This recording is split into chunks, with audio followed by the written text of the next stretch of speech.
Isang mapagpalang araw po sa inyo lahat. Andito po nga pala ako sa aking taniman ng lakatan. Ito po yung mga lakatan na aking tatanim. Ang gagamitin ko pong lupa, itong mga bidamo-damo na ito. Huwag po kayong matakot na gumamit nito kasi ito po napakabisa. Ganito lang po yung gagawin oh. Nagaya ko po ito sa mga laborer na dati kong kasama. Ilalagay dito. Papasok dyan yung balding butas, binutas yung balde, tapos saka po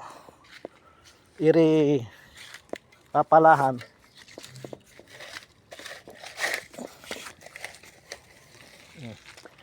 Ayan po, madali na.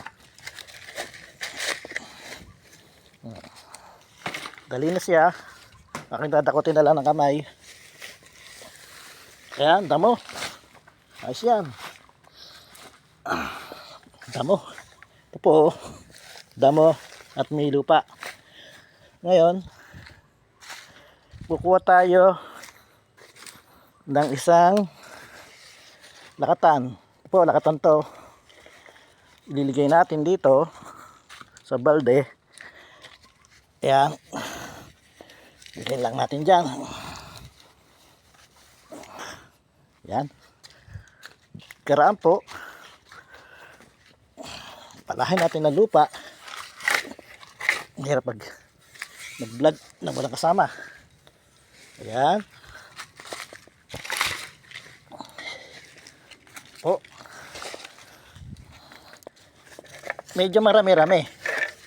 Kasi sa buwan ko pa ng December tatanim Ayan. Ayos lang yung damo na yan. Matutunaw po yan. Pag po yan hindi nakakuha ng oxygen sa loob ng 24 hours lang tayan. Huwag po natin itatapon ito. Papakinabangan natin.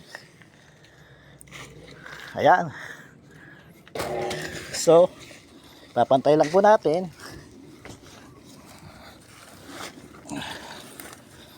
Ayan.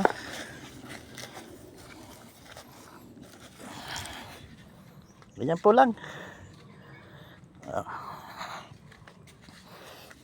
Bigyan po natin ng lupa. Lupa.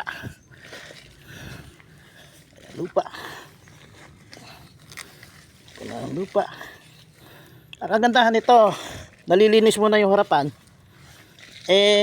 Napapatabaan pa. Pag po nabuhay yung damo sa ibabaw, tatanggalin lang. Pero yung nasa ilalim po, sure ako na yun patay na. So, tatanggalin ko na yung balde. Tatanggalin ko na po yung balde. Yan lang po.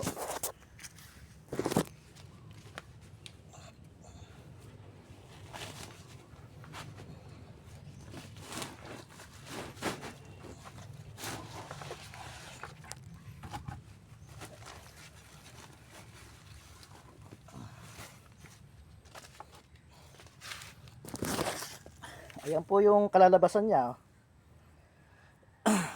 Walang ka problema po. Ayan. Tapos, didiligan lang. At pagdating ng December, mga kasi pantay na ng tao yan. Pag itinanim natin yan, bibiyakin lang yung sako. Tatanggalin. Babasain na babasain. Para yung mga lupa, dumikit. So, wag po kayo mag-alala sa mga damo na yan.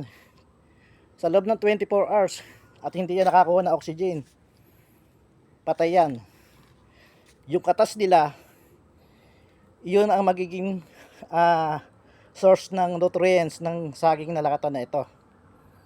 So, kakuha ko na meron 30 na aking pinaugatan. So, ganun lang po ang pamamaraan ni The Analyzer sa pagtatanim ng suwi ng lakatan. Iribalde, kinopya ko lang po yan sa mga laborer na nakasama ko nung ako nangungontrata pa sa mga kalsada. At in-apply ko na lang din po rito sa aking tinataniman. So, nalinis ko na yung aking harapan. Napakinabangan ko pa yung mga sukal, yung mga damo. Yan naman po matutunaw. At salamat po.